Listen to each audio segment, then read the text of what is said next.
What's happening, everybody? You are in the building with our pop-up live stream. It is me, one part of the Life Game Avengers of Current Culture. And for the ladies that always cuss me out, it is my wife, Dr. Crystal Tyson, MD. You women happy? Hello. You women happy? Hello. I'm giving her respect. Thank you. And this time the baby ain't asleep. So you might see one of us have to dip down here, grab the baby. She's right there playing on the floor. But you know what we're here for. We're here to talk about Power Episode 9 Monster. And before we get going, honey, I want to say this. Some of y'all done seen my review of Wonder Woman, and some of y'all have seen Wonder Woman. I must say, if DC wants to get their movies good, they need to hire 50 Cent and Courtney Kemp to do some writing for them movies. Because this TV series is way better than what Wonder Woman the movie was. And if y'all want to get your chips up, get Courtney Kemp and 50 Cent to do some writing for DC. That would help them out because they have proven that they can carry a story with someone we hate. We hated Tariq. Oh, goodness. Yes, we did. And they put such a great storyline around him that we're intrigued. You know what? Last week I said that Power just seemed like it was just something to do. It didn't excite me anymore. But they made me eat my words this week. This was a really good show. And I hope you ate this them with a really good show. Did you eat it with a side of mustard? I had sweet potato pie. Okay, yeah, that's what she ate it with, side of sweet potato pie. And the other thing my wife has done that has upset me, ladies and gentlemen, it very upset me. First, she started this rumor about Carrie being Professor Lock and Key. Way back in the first episode. Then last week, she started this new name. She started calling Carrie Conjugal Carrie. No, that came out of his mouth. Like everybody from a jailhouse can get a turn with her. He said Conjugal Carrie. And now this week, ladies and gentlemen, she got another name for Carrie. And she laughed in my face about it. You want to tell them what you calling Carrie now? Go and tell them. Scary Carrie. Now she calling her Scary Carrie. And we will she let Monet punk her. But anyways, go. Ladies and gentlemen, we always start these reviews out by showing you a little bit of the action that helped shape the show. And this is the clip I got for y'all. Someone me and Larry predicted from episode 1 of our review, this brother would die and his ass is dead. We agreed to kill Tariq.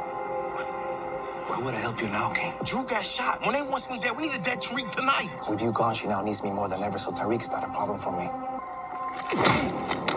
You think Monet hates you now? It's already done, nigga.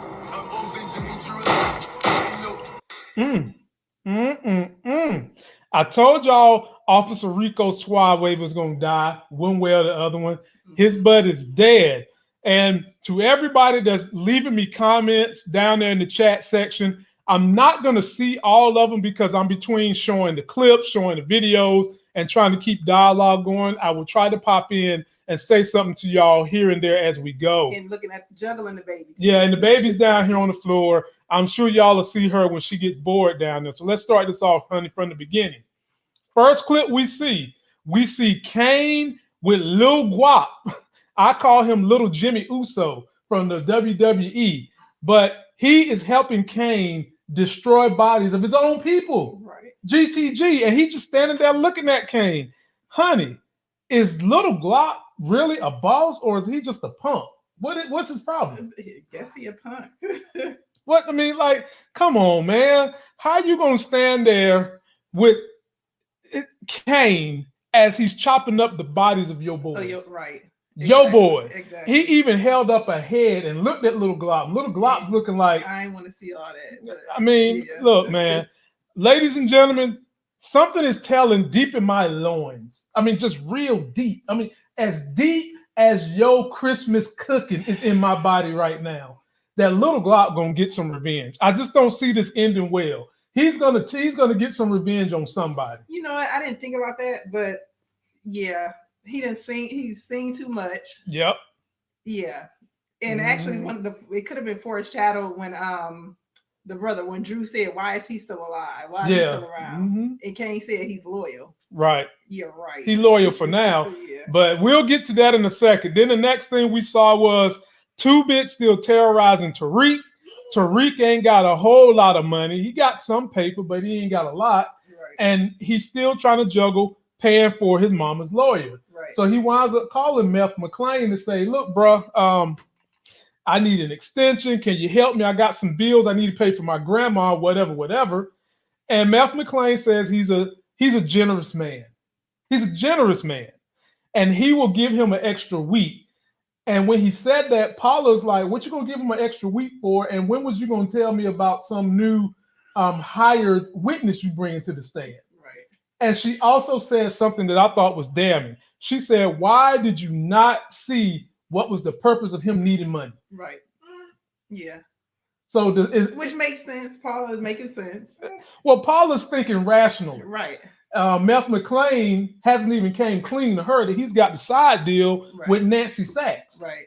And so, his head is not clear at all, but Paula's is, because she has hitched her wagon to Meth McLean in two ways, from a fiscal perspective and from a physical perspective. Oh, goodness. Yeah. Yeah. All right. Then we get on to the parts that I can't stand. This is Professor Carrie. And she's in bed cooing with you know who. And then they get to a part where they show a bruise on his body, right? And so they have a conversation about the bruise, and Professor Carrie is egging him on about how, look, tell me what happened. Tell me what happened. You can trust me. I put my career on the line, so you should be able to trust me. And how you feeling? You don't even like this storyline, do you? You feeling, tell the truth. Let the people see your face. You feel real bad for that professional woman, don't you? The way she done let these people manipulate her. Oh, please. Lord. They manipulated her. No. I don't know.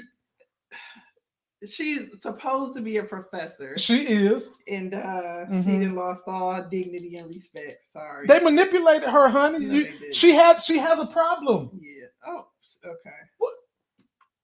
Am I lying? Doesn't she have a problem? She manipulating people. Wait a minute. She has a sex AA worker. I mean, a sex anonymous worker. She has a problem. Yeah. And these people are taking advantage of her problem.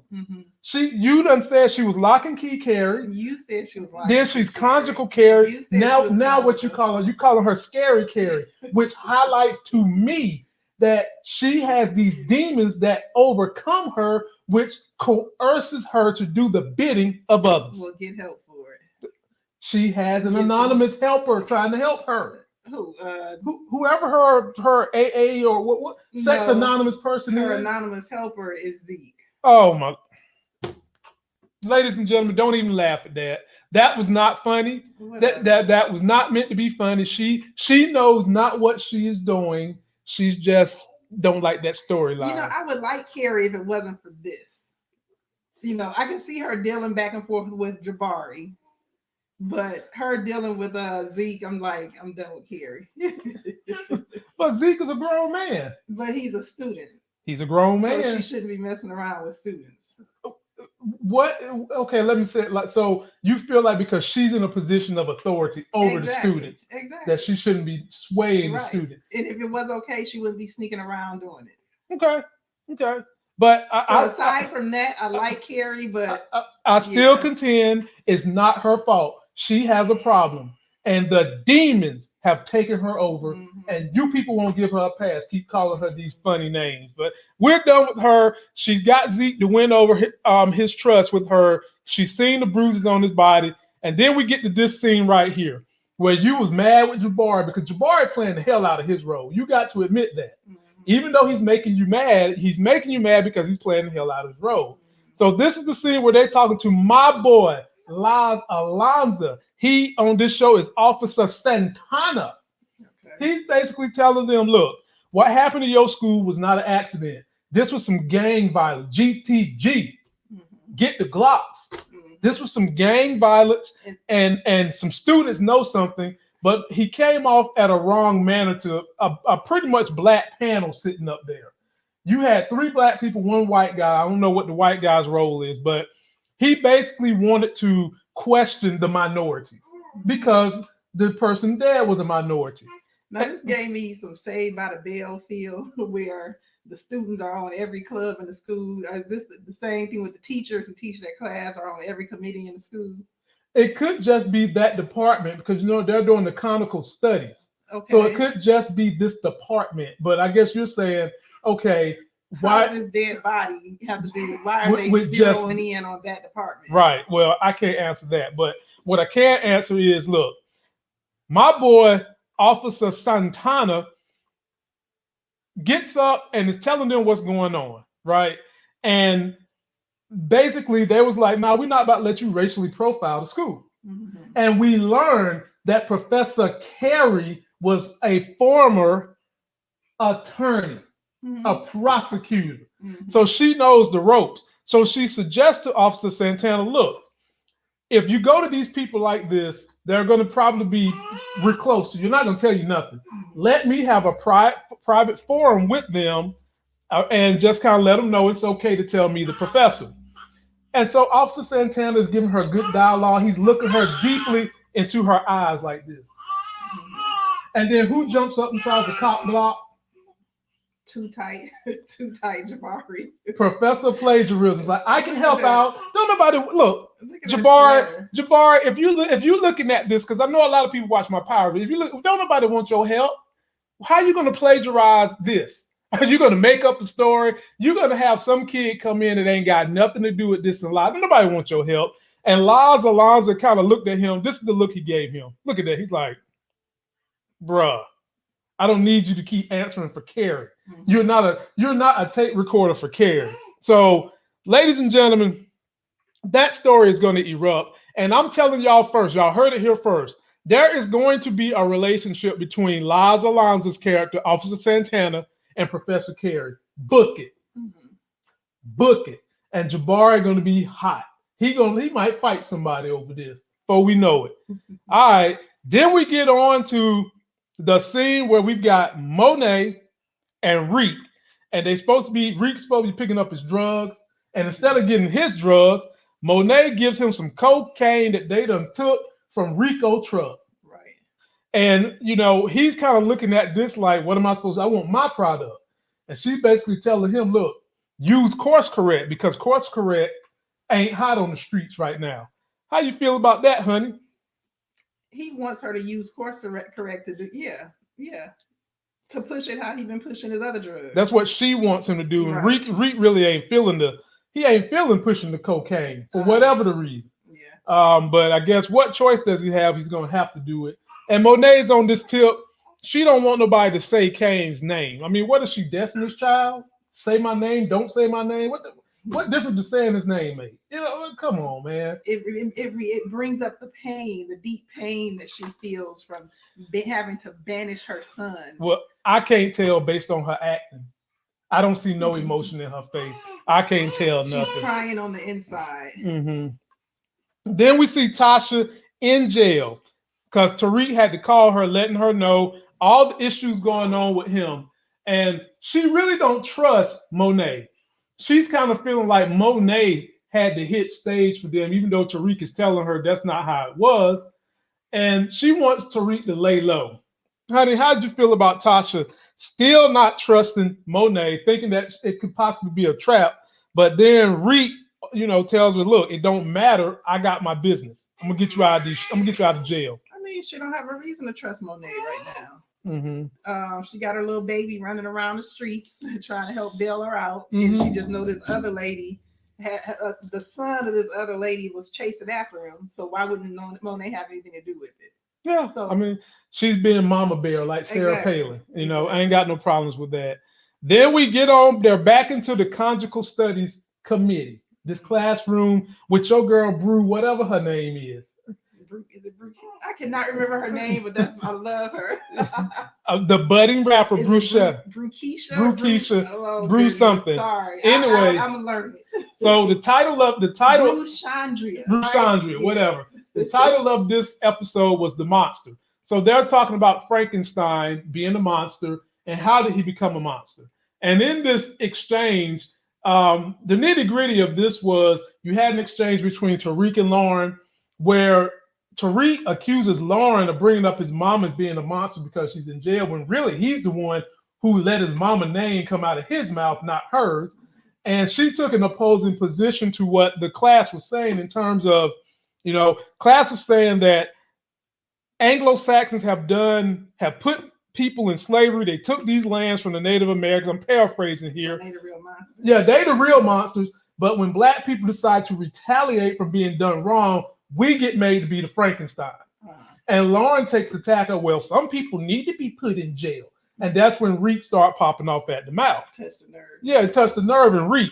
And then Reek said what he said about his mama, and it got the ire of Professor Jabari, who goes into, we are doing you guys can come talk to us about the person that died. And Lauren brings it up that she thought the person that died was an accidental death. He tells them, no, the police are investigating. What's going to happen from this, honey? Hold on, your daughter. I tell you what's going to happen from it. Absolutely nothing. It's obvious and clear that Jabari wants to sleep with Lauren or her mother. Jabari has some. We already know Jabari will sleep with kids, just like Professor Meagram. Professor Meagram, not stop this lock and key mess y'all doing in the comment section. Stop it and stop it. But we know Professor Plagiarism Jabari is willing to sleep with students, and Lauren he wants her some kind of bad.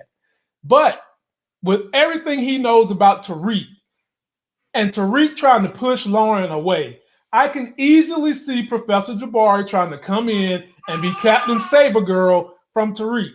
Now, do I think he's going to help the police?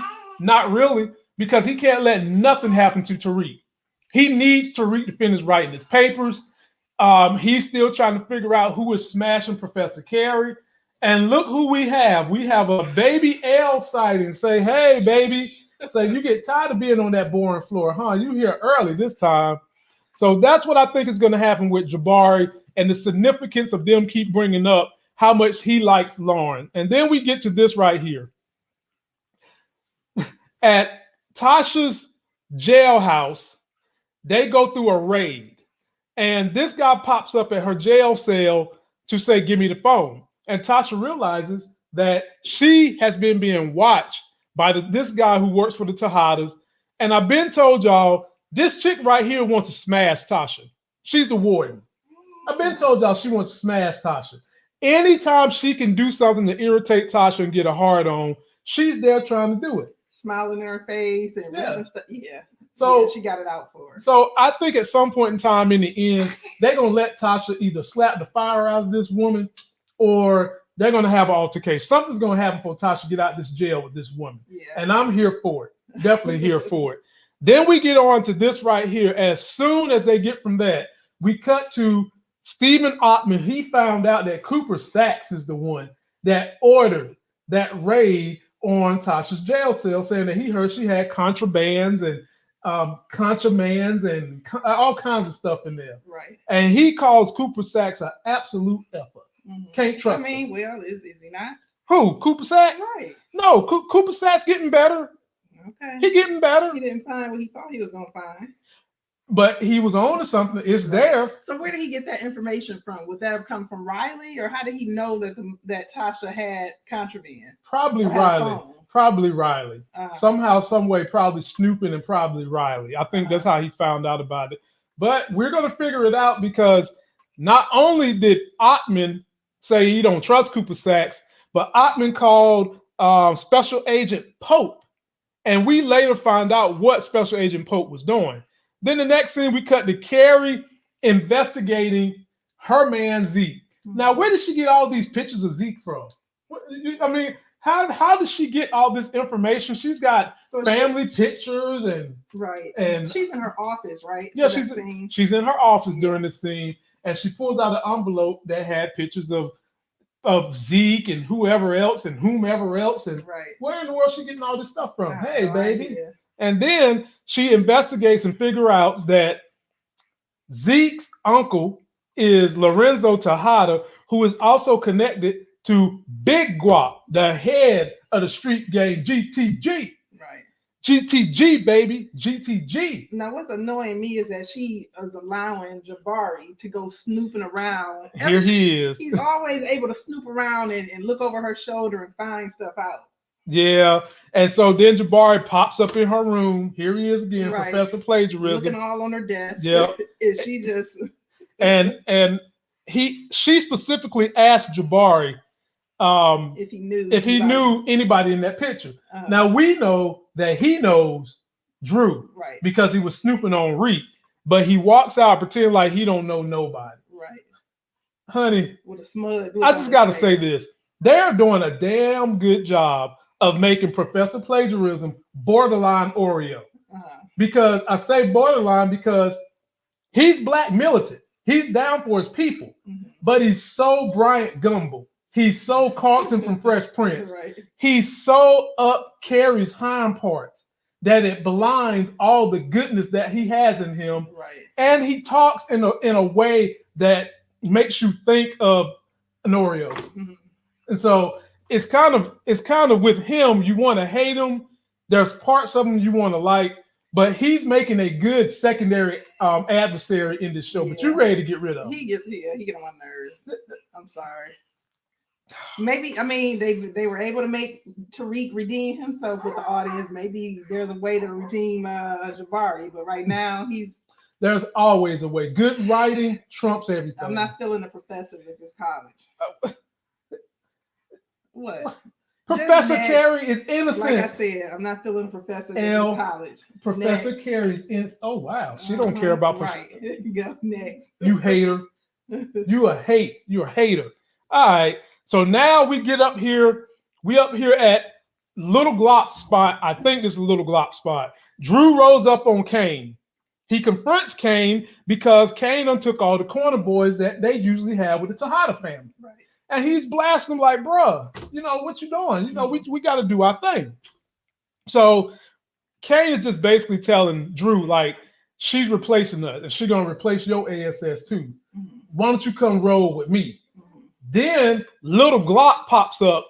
But before Little Glock pops up, we see his girlfriend eavesdropping on that whole conversation. Yeah, now they zeroed in on that. And I'm wondering, like, how are they going to use that later? Like I told you.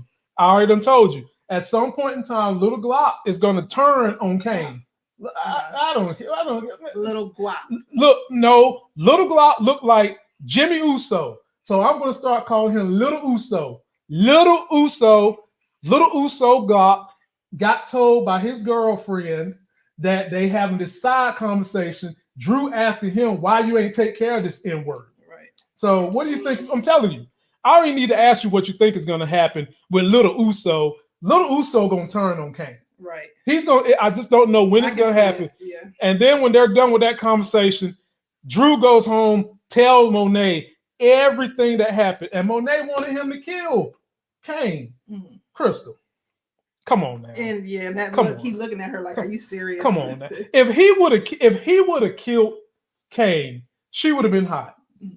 She pretended like she wouldn't have been hot, like he should have killed him. She would have been mad. Mm-hmm. She would have been mad at Drew. I don't know if she would have tried to kill Drew, but she would have been mad at Drew for a little while. Because if she was so far mad at Kane, there was a situation later on in this episode, we'll get to it, where she could have took some punishment out on Kane if she wanted to, and she did. Mm-hmm. She didn't. All right. So after they have that house discussion, a scorned woman always know the evidence. Meth McClain pops in there with Paula to tell Tasha that they have hired some kind of an expert witness. Mm-hmm. Paula didn't really know anything about it. And she's seen the way, Tasha seen the way Paula touched hands with Meth McClain. No, Meth grabbed Paula's hand. And Tasha sat back and she knew exactly what that meant. What did it mean, honey? It meant that she let them know later. I know y'all smashing, basically, is what she said. Well, the whole purpose of that meeting was Tasha was trying to get Meth McClain to remove her from where she's at because that warden is just harassing her. And he's basically telling her, nah, I can't do that for you. It's, you know, it caused too many issues, blah, blah, blah. And she's sitting back, collecting all the tea, sipping all the tea, mm-hmm. watching all the hand holding going, all the hand touching, and she touching the hand with the ring at that. Fellas, let me just tell y'all something. If you're married and you wear your ring all the time If you're going to have a woman touch your hand, it cannot be the hand with the ring on it. Women do not like that. Ain't that right, honey? We like you touching hands, period. Well, man, you gotta shake hands. It don't matter. Y'all want us to be like Mike Pence, huh? Matter, yeah. We can't even have a lunch with a woman. Mm-hmm. We can't even be stuck in the closet with a woman, let alone be in the bedroom with a woman, huh? We got to be just like Mike Pence. Right. Mm-hmm. Fellas, just don't let them touch the ring hand. Don't let them touch your hand at all. Let them touch the pimp hand. Yeah. That's what you do. All right. So after Tasha did that, they decide to go to the expert where first of all, this ain't Epiphany's house. Right. How in the hell did they figure out Epiphany was in the house of her jump off? Right. So exactly. The FBI agent Pope is right here taking pictures of Meth McLean and Cooper Sacks popping up at Epiphany's. It's not even Epiphany's house. It's Epiphany's place of dwelling from her jump off, who is married, who's on vacation. Why he on the So it's Boy, her house right now. boy, let me tell you something, honey. They call the chick Dr. Honey. In order for a man to risk a house like that with his wife and let the jump off, she must be clapping some good cheeks. Mm-hmm. She must have an oasis down there. Okay. I'm just saying. Okay. I mean, that's a lot of risk. Yeah. Look at the size of this house. I mean, and then she got the nerve to be upset that she didn't have her good wig on because she think Method Man is hot. Right. And Cooper Nancy Sacks is going to think that she was talking to him. Mm-hmm. Long story short, when they get in there with her, they basically want her to come to the witness stand and say that she seen Tariq at the daycare working. Now, she doesn't know is Cooper Sacks is just really trying to turn her against Reed because he wants Reed. Right. Both of them really want Reed. That's what they want. So they trick her into thinking that she's actually helping Tasha. Right. When in reality, I guess Sacks is going to use her for whatever he needs to use her for. Mm-hmm. Yeah. Yeah, man. Dirty. Then we get on with this clip that was right from the trailer. This is cocaine, ladies and gentlemen. If you followed my trailer review, they acted like Trace's brother had something to do with this when he didn't. This was Tariq. Tariq is showing Braden the cocaine and saying, we've got to move it. Braden suggests to him, why don't we go to Yale, let Effie help you out where they'll pay triple the value.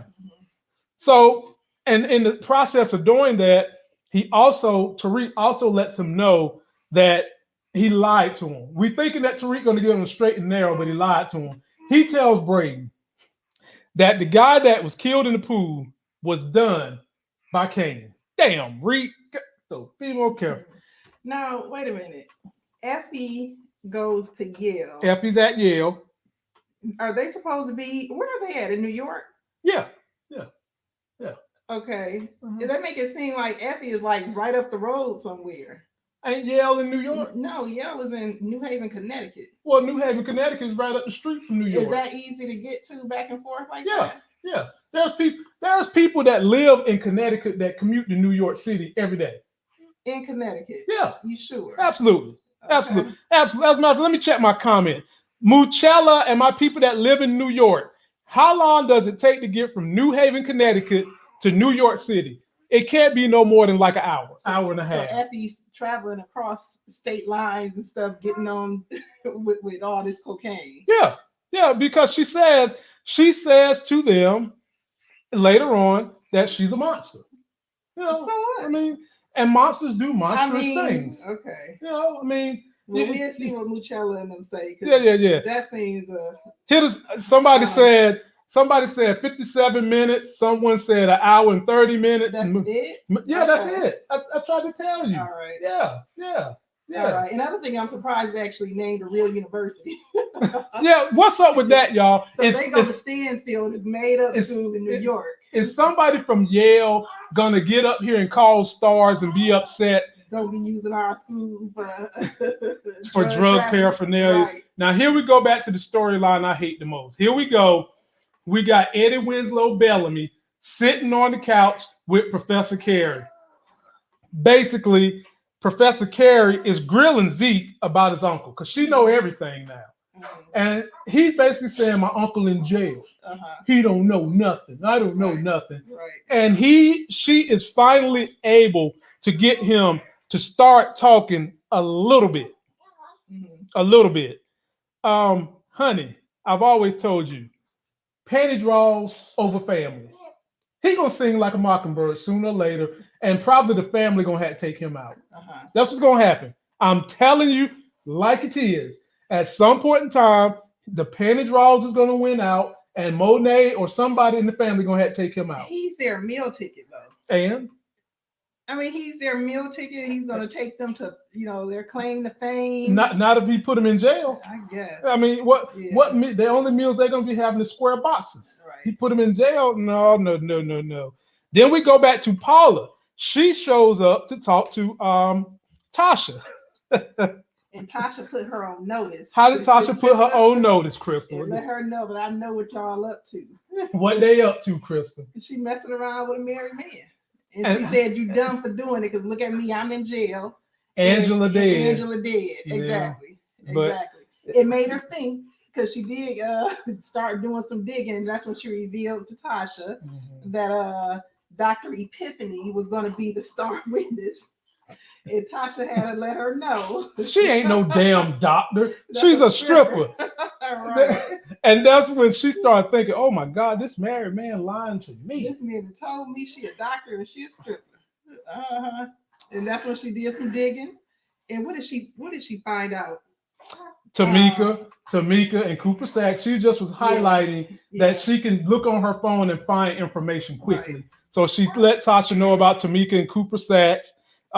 She pretty much, told Tasha about what's going on with, I guess, what she assumes is the back and forth between Cooper Sacks and Meth McLean. Yeah, and this is also the scene when Tasha told her to send a message to Tariq and tell him to treat Epiphany like they did Slim. Now, I couldn't remember who Slim was. Yeah, y'all folks in the comment section, if you can remember back, who was Slim? All we remember is that Tommy was trying to find Slim because he thought Slim was going to hurt Tariq. Yeah, he thought. Now, was Slim? So Tommy confronted. I think Slim was one of those three dudes that Tariq was robbing houses with.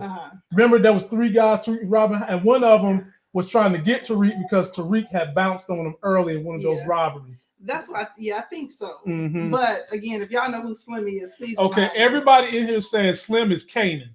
Slim is 50 Cent. Slim is Kanan. So Slim was Kanan. Goodness, okay. So there you have it. And we all remember what happened to Kanan. Right. So she basically passing a message through Paula to have Tariq put a hit out on Epiphany. On Epiphany. And Paula didn't get suspicious about that. Well, we'll get to that in a minute. So now we got Ottman, who had someone follow Cooper Sacks and got pictures of them popping up at somebody else's house to get Epiphany. At this point in time, he knows that Ottman has figured out that all they're trying to do is have a backhanded deal to get Tariq, and the DNC needs Tasha to stay in jail. Right. That's what they need. So at this point, Ottman is so mad, he's like, I'm going to use these pictures, and I need you to take down Meth McLean. Right. So he wants a 2-for-1 now. Yeah, he wants a 2-for-1. Not only is it going to make them look good to take down Tasha, right, but also Tariq. Right. And Meth McLean. And my man started bringing up Ben Crump, the guy who, whenever black folks has done wrong in America, that's who we call. He started, I thought he was going to say Al Sharpton too. Damn, Ottman, bringing up all the brothers out here trying to help folks. Okay, ladies and gentlemen, then we get on to this mess right here. This made my wife laugh. So I'm going to show y'all the clip of how she's picking on, Eddie Winslow Bellamy looking a little feminine in this little clip right here. Just up at the school, I think I gotta tell them what I know. You don't need to tell nobody shit about this family. If I don't tell them that I got jumped and they find out that the dead body in the pool was related to y'all, I'll lose everything. Mr. Milgram said I could come forward anonymously. I wouldn't even have to talk about Drew. Carrie, right? But she giving advice, ain't nobody ask her. Professor Milgram just talked to a bunch of students. She don't know nothing. She don't know nothing. Oh my goodness. Oh Oh Lord, she just giving it, but she don't know nothing. Yeah, she I knows. might just have to tell them everything I know. I'm gonna tell them everything. I'm gonna have to distance myself from y'all. I'm thinking like, okay, you kind of brave to be telling Monet you might have to distance yourself. If that's what you're gonna do, you do it on the low. Don't be just with your bold face just telling her to her face that's what you gonna do. Honey, he's whipped. Oh goodness. He's in aisle 7, Ready Whip, Food Line, Piggly Wiggly, Walmart, grocery, wherever you get your fresh fruit product from. His like butt a is straight in there. up crybaby in that scene. He is. Yeah. And y'all was thinking that he could beat Jabari. I told y'all from day one, the way he is whipped, they ain't beating no Jabari. They got into a fight. Jabari whipped his ever-loving butt. Crystal, that's coming to a head.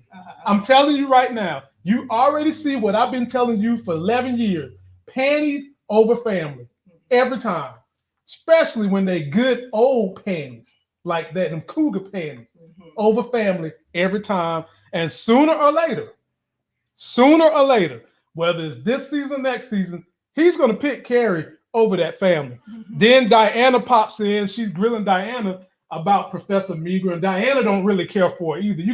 Can't you just tell the way Diana talks about her?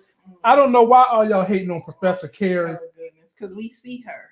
We know who she is. Y'all hating on her because she's an educated Black woman and she's attractive. And she has issues. That's why y'all hate. Speaking of Carrie, here's another scene where Carrie is texting Zeke. Now, this is when Officer Santana pops up to see what kind of reconnaissance they've gathered from the kids. And you know who else is in the room with them? I mean, I wish they would just get rid of Jabari. Why Jabari got to be in there? Because he done made a way for himself.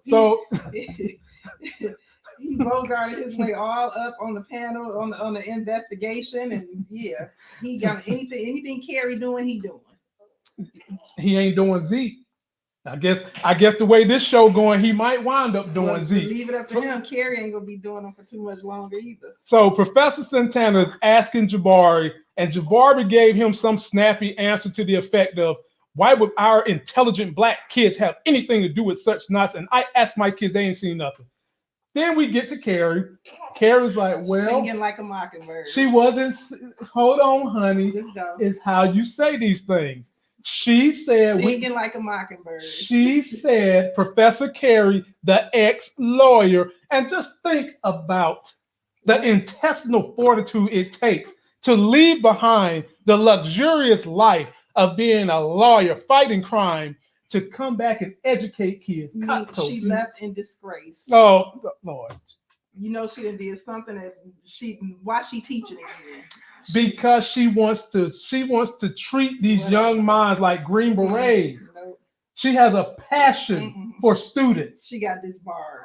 She has a passion for. Wait a minute, because I know how y'all will take that. No, let me take that. No, she doesn't have a passion for students. She has a passion to educate. Anyway, y'all, I'm all the mission. Okay, back to the mission.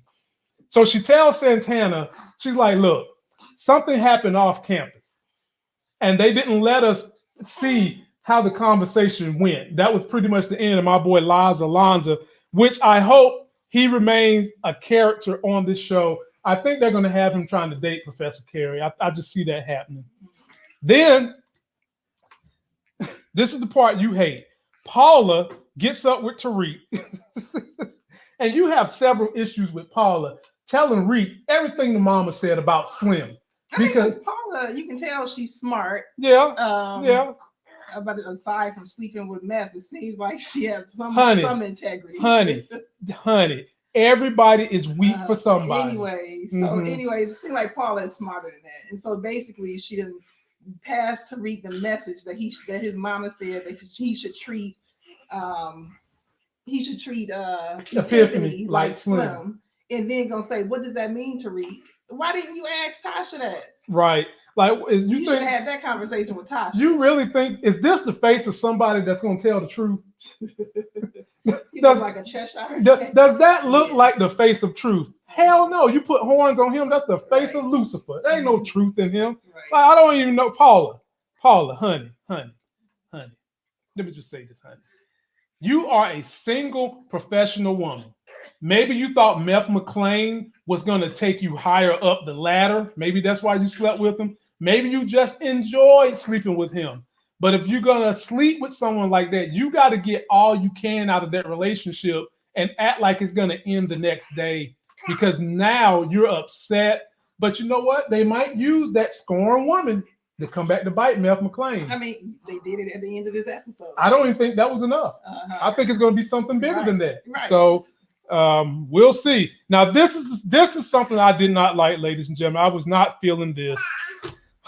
This is why my wife is calling her Professor Scary Carrie. Now, let me show y'all my face. Let me show y'all my face, because I know how y'all like to play me. Let me see what y'all talking about in this thing.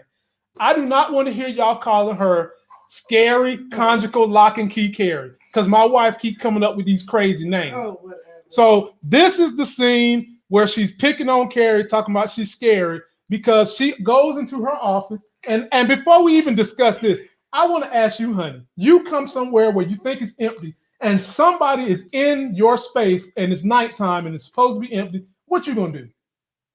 You're going to jump and make a face too, right? Right. No, I'm just laughing because it's Mary. She always lurking and sneaking and she popping up where she ain't supposed to. She worse than Arya Stark, ain't she? They could have used Mary in Game of Thrones to kill the White Walker. Right. She would have got him. Anyway, Mary J. Monet is sitting in Professor Carrie's office, basically threatening her. She's like, "Look, B, I know what you up to. I know you sleeping with Zeke." Right. And Carrie gave that look like, I don't know what you're talking about. And Mary's like, B, what did Zeke tell you? Yeah, what did Zeke tell you? What did he say? And she's like, B, you sleeping with him. And if you don't want this to get out, I suggest you shut your mouth. Right. You happy you call her Scary Carrie over there? Her life was in danger. Mm-hmm. Her life was threatened. It needed to be. It needed to be. Then moving right along, ladies and gentlemen. Wait, I will say that if she was a former prosecutor, you would think Carrie can handle that heat from Monet. Exactly. So I mean, I made a joke and called her Scary Carrie, but if she really was a former prosecutor, you would think she would know how to handle that. So we'll see. She's gonna team up probably with Meth McClain or something, and she's gonna handle. Who they've already said that she knows, and we don't know to what capacity and what the relationship was like. I guess we'll find out. All right. Then we got Reek and Braden, and we've all been saying, why don't Reek just tell Braden the truth on most of these stories?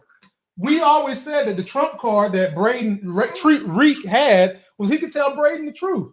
So during this exchange with them, he comes clean and he tells Braden, he's like, look, bro, Riley is tied to Cooper Sacks. And Braden had seen Cooper Sacks' Uncle Nancy up on the wall when he went somewhere to see Riley. And so they're going to Yale to give up the drugs to Effie. And when they get up with Effie basically tells Tariq, they have the monster discussion. She says, Tariq, you a monster. I realized I was a monster when I told him you had choked, and you just need to live in your glory and be the monster. Right. The sooner you accept it, the better off you'll be. Do you think that this relationship between Braden, Effie, and Reek is about to become a triangle and they're going to be helping each other? Or do you think that there's too much dissension in the ranks? I mean, that's going to be your Tommy, Tasha, and Ghost. Okay.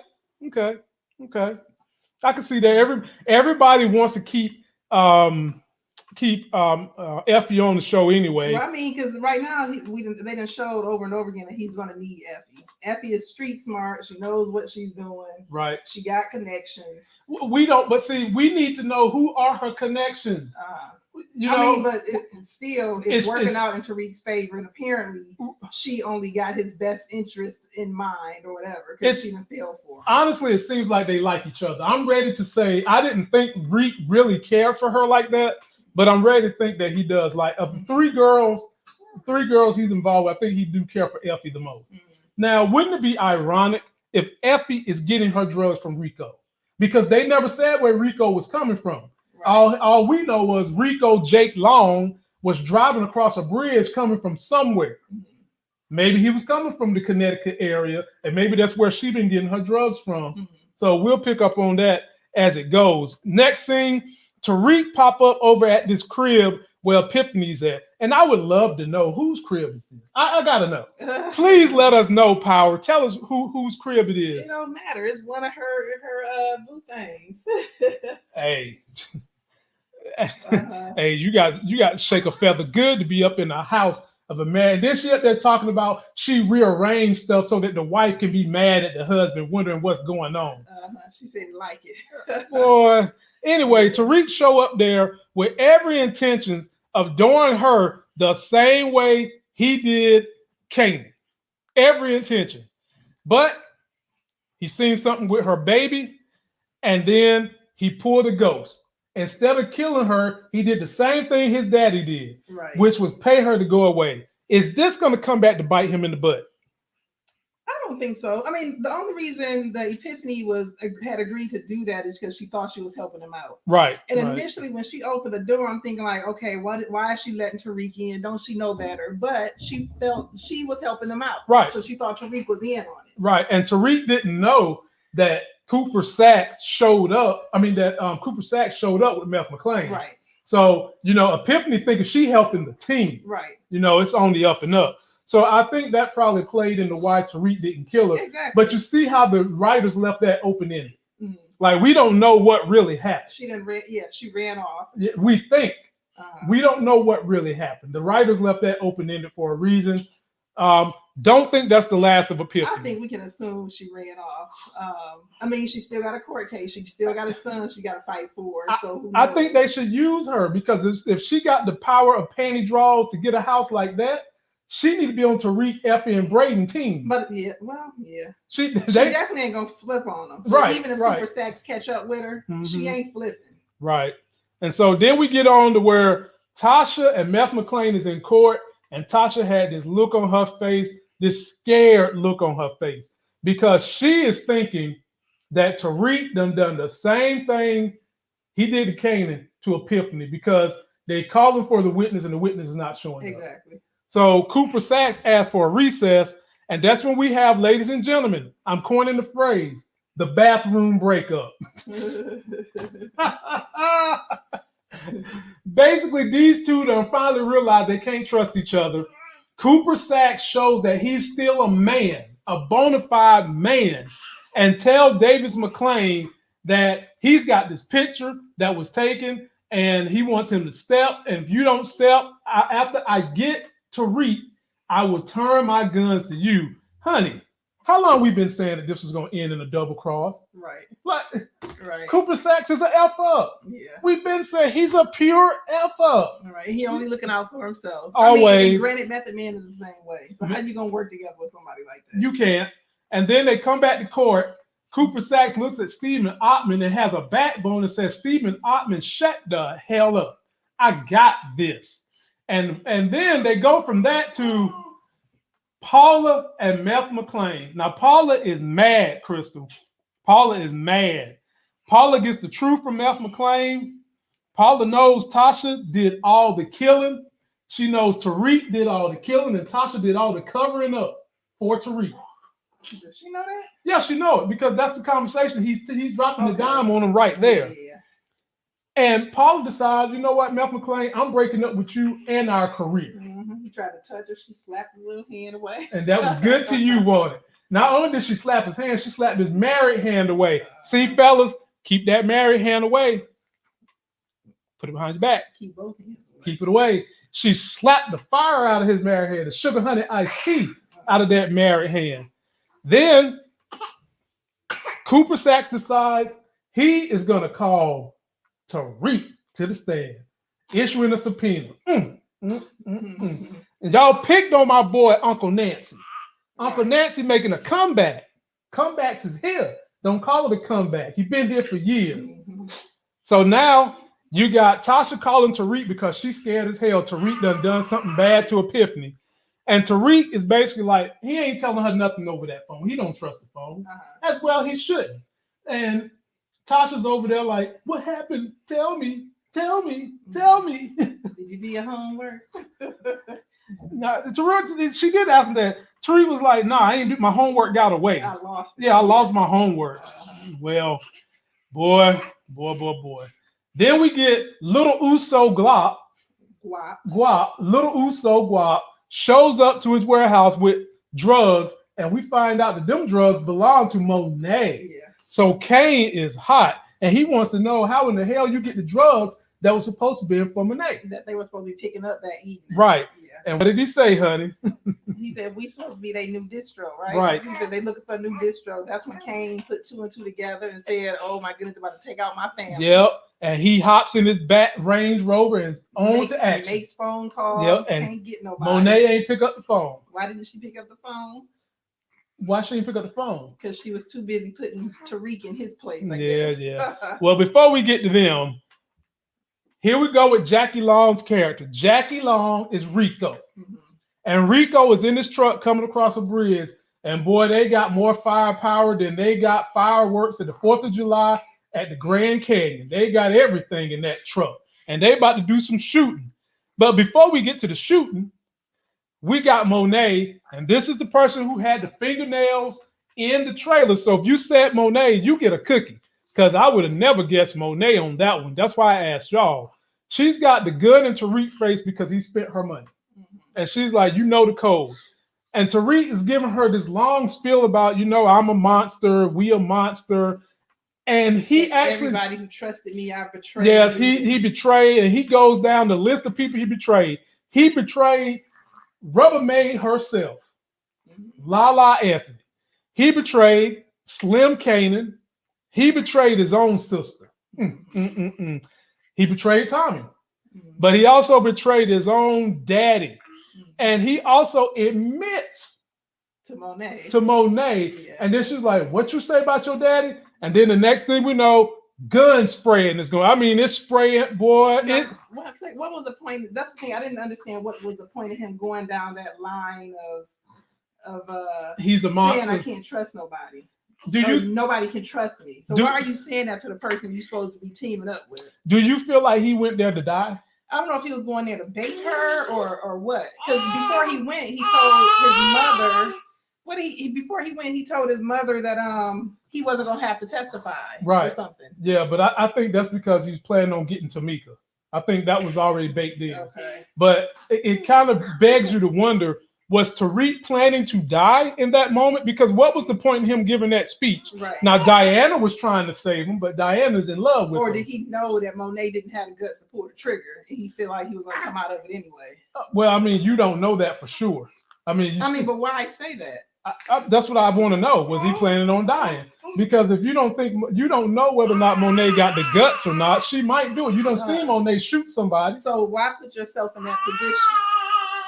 Did he plan to have the GTG? No. Tariq ain't got nothing to do with no GTG. So the only reason he did that, I think, was he didn't think Monet was going to do that. I don't know about that.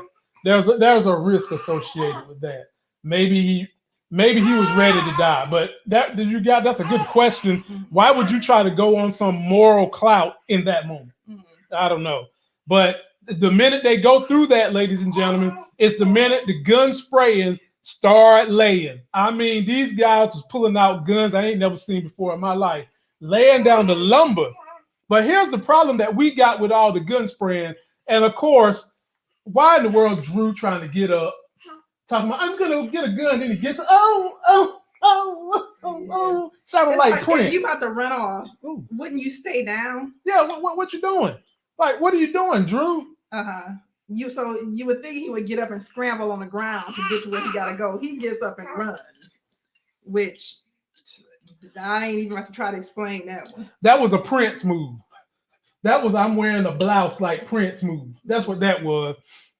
And as they get done with the shooting, look who pops up and try to save the day. But here's the thing: if you some real gangsters, here we go with Rico and his crew. If you're a real gangster, ain't you gonna get out, go inside, and make sure the bodies is dead? Exactly. Right. Yeah. You don't know. I mean, you didn't throw a bomb in the building. You don't know if they're dead or alive. Right. So I don't think that was too realistic. You're gonna go and put her somewhere you straight. We'll see. Okay. So Kane comes in, gets into it with his mama. His mama points the gun in his face and it's like, boy, you could have protected us. You could have protected your brother. And then Kane picks up his brother like a sack of groceries, throws him over his shoulder, and take him to the hospital. But before that, before we get to the hospital scene, you got Paula meeting up with Tariq. And she basically tells Tariq that Meth McClain been playing him, teaming up with Cooper Saxe the whole time. She shows Tariq the video, ladies and gentlemen, that Cooper Saxe took and lets Tariq know.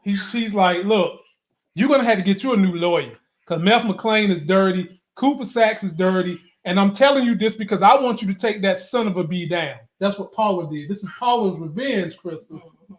And Tariq, I guess, is thankful. But ladies and gentlemen, I can tell you right now, that ain't the last we've seen of Paula. A woman scorned is a woman to be reckoned with. Not at all. Mm-mm. Paula gonna help them along the way. You know it. Like, You know it. It's coming back to get them. Then we get to this sad scene right here where Kane walks up to talk to Monet. Monet trying to act like she's sad.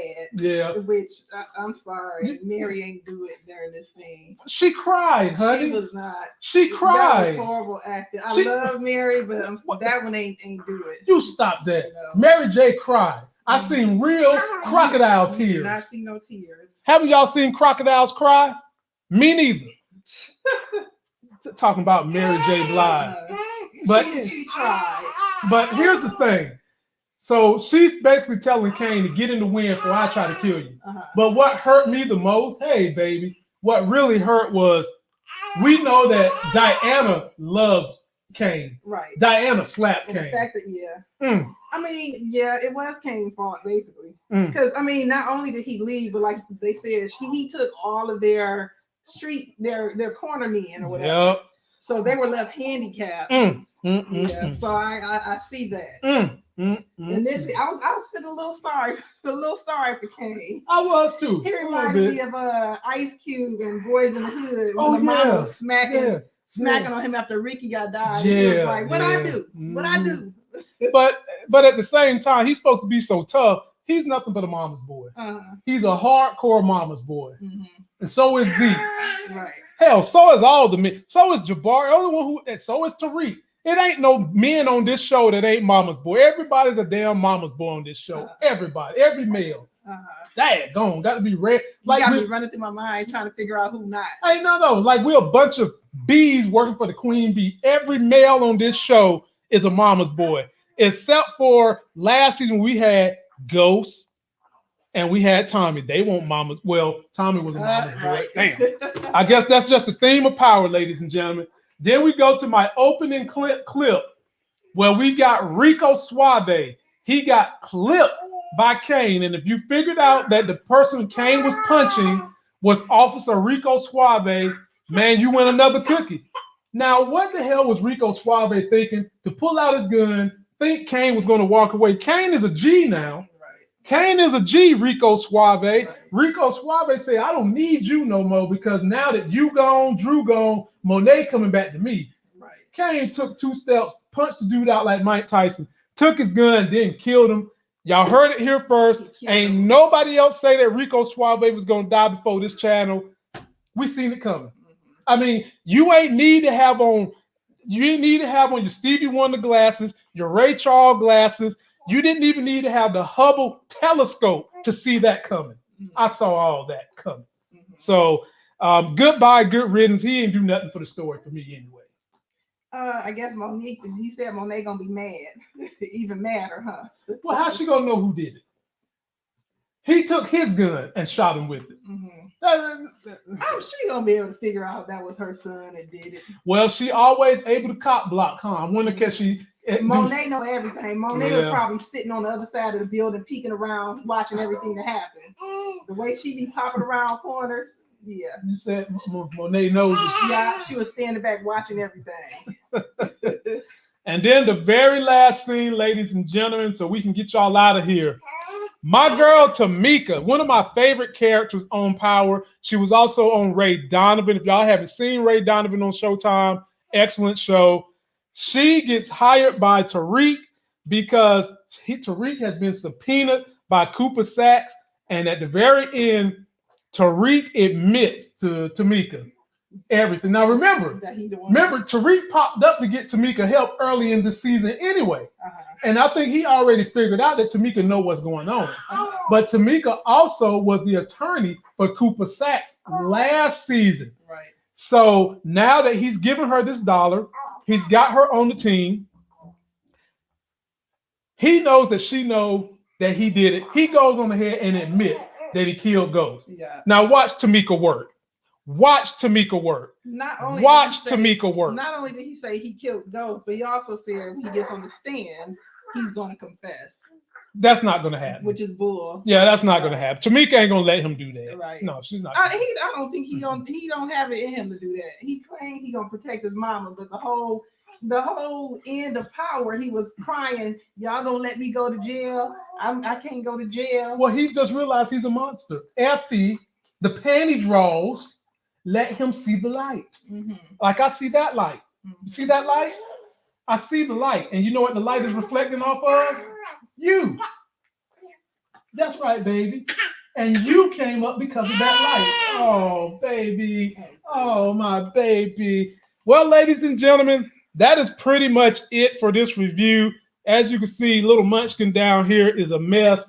But we just want to say thank you. We're going to read 1 or 2 comments from you guys before we get out of here. Let's see here. Sharif Peo, missed that one. Buddha Morris, William Lawrence. He was going to kill Tamika, bruh. Life is crazy. And somebody in there said, Lamont Tyson, you killing me. Well, I'm good for 1 or 2 jokes per video. Y'all should watch all of them. Yes, he will confess and will turn back on Sacks. I don't see Tariq confessing. Me either. I don't see Tariq confessing. No way. Coach Dreadhead, haha, she is too cute. Good job, Lamont. See, Coach Dreadhead, I can tell you the secret to making a cute baby. Just put ice on your balls. That's all you do. Just put ice on your balls for about 5 minutes. Then you go to town on your sweetie pie, and you'll have a cute baby. I don't care how ugly you might be. Lamont, gonna be in Tommy's spinoff teaming up with Tommy and 2-Bit. I would love for them to put me in a spinoff with Power. I deserve that, don't I? Me and Larry deserve to be in something in a spinoff. And this is the last one. Then we're gonna get up out of here. Hey, baby, Daddy loves you too. I got to pretend like I'm hard now. I can't let them know I'm loving on you because they think I ruled this house with an iron fist. They know, right? They know better. Viola McGowan, I'm dying. Let's see here. Randall Spark, I need that stock advice, bro. Well, if you guys follow my other channel, in 2021, I'm going to turn the Life Game Review channel into nothing but stocks because I want you guys to not only get entertained, but I want you guys to get those financial life gains from us. And now this is episode 9, right? Episode 9. Only 1 more to go. Only 1 more to go. And I hate when they do this because either they're going to try to tie up all these different plots and They're things not. in one show, and it's going to be crappy. They're not. Okay, So they can set up so much potential for conflict. So, ladies and gentlemen, like I said in the beginning of this video, if DC wants to make their movies better, hire 50 Cent and Courtney Kemp to write for your damn movies. To get some drama. They get the movies good because they've got like 1,100 storylines left out, baby. I remember I'm the daddy here. Remember, I'm the daddy. I'm the daddy. You the baby. Remember, I'm the daddy. They need to hire them to fix that Wonder Woman because that mess was trash. But with all these storylines, ladies and gentlemen, this is going to go on for at least 3 seasons. So they're not going to wrap up everything next week. Hopefully, we'll get Tommy popping up in this car, picking up 2-Bit or somebody, and rolling off. That's all we need from Tommy. And that's going to be about it. But, honey, any closing words? Because the baby is making me look like I'm not the man around here. Like you run everything. I mean, this episode was really good. It was good. I hadn't checked out, but I just didn't get excited about this series as I did with Power. But they proved you wrong, didn't they? This episode definitely drew me back in. Mm-hmm. Yeah. Sure did.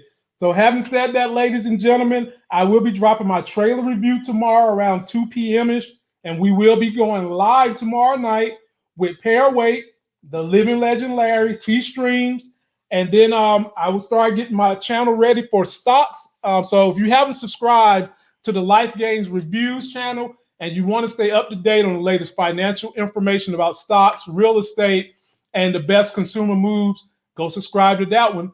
And that's going to do it for this video. Thank you all for coming. Don't forget to like the video, comment, subscribe to that next Sexy as Hell video. We'll see you.